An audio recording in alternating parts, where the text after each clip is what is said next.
ഹക്കാകും ദീനിൻ്റെ പാതയിൽ ദിക്കീതിൽ ജീവിച്ച മാനിതർ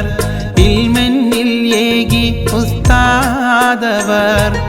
ഇന്നവരില്ലല്ലോ പാരിതിൽ ഹംസ ഉസ്താദെന്ന പണ്ഡിതൻ മുഖവും തിളങ്ങിയ ആ മഹാൻ അഹദിൻ വിളിയാലെ പോയെന്ന്